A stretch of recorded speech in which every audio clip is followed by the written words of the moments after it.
Hey everybody, welcome back to our Election Day Dialogue series here on Holy Cross's official YouTube page. And today we are going to be talking about more legislation that's going to be on the ballot coming up on November 5th on Election Day, because there are two more amendments that are on the Constitution, or proposals to amend the Constitution, that you can find and will be voting on that deal directly with spiritual issues. And they are Amendments 2 and Amendment 5. Now, as we begin to look at these, once again, just like we did with Amendment 3, I would encourage you to go back and look at the original text of these amendments. And you can do so pretty easily by going to the Secretary of State Department at the state of Missouri.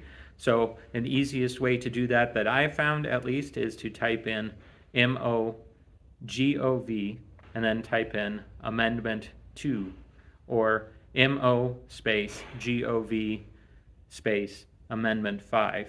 The first result should take you right to the place where you need to go, right at the official website. And on each of those amendments deal with the topic of gambling. Gambling is very much a spiritual issue. It's one that doesn't get talked about as much these days, and I think that's unfortunate, because gambling definitely cuts to the heart of the matter of many things.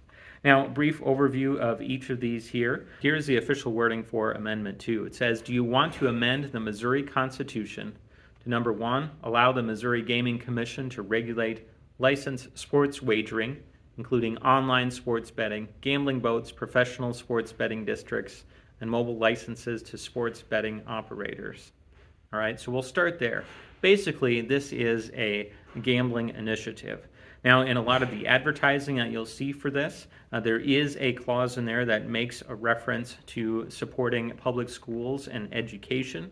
However, if you were to look at the full text, which I encourage you to do online, you will find that the reference to education is just simply one short sentence out of 8 pages that are included in the official ballot wording. So I would encourage you, first and foremost, to think about this as a sports gambling initiative and not an education initiative. A yes vote, it says, will amend the Constitution to allow those things. Again, you have to live in the state of Missouri. You have to be of the age of 21. And then there's going to be some sort of tax that's going to be levied, although they don't really spell out what that looks like or how it gets enforced here. And a no vote would keep things the way that they are. Now, Amendment 5 is a little bit simpler, because basically you have the Missouri Gaming Commission. They're the ones that are in charge of all the existing riverboat casinos, but they're mostly on each side of the state, and they want to get one started in the Lake of the Ozarks area. It says in the portion of the Osage River from the Missouri River to the Bagnell Dam specifically, so to try and open up one there. And in addition to a few other things that are listed there, again, trying to promote activity, tourism, and things of that nature is what they say there. A yes vote would again allow for another casino to be set up in that part of our state, and a no vote would just continue to keep things the way that they have been going. I encourage you to look at the original texts of each of these, not necessarily the advertising campaigns for them, to find the real information as to what's happening here. I will say Amendment 2 has been getting a lot more publication and a lot more advertising. I believe it's DraftKings, which is an online sports betting service provider. They have dumped in their budget to try and get this thing passed.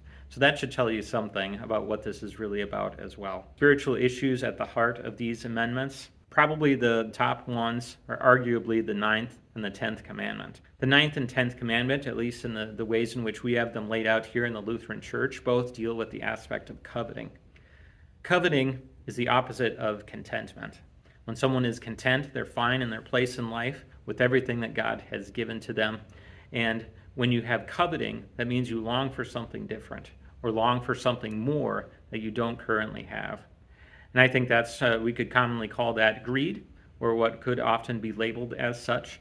And I think that is one motivator for all types of gambling, and not just sports gambling in particular. It's a difference from somebody saying, I think that the St. Louis Cardinals will win, versus taking your money or your credit card and putting a bet down to say, I really think the Cardinals will win, and if I'm right, then I'm going to gain more money.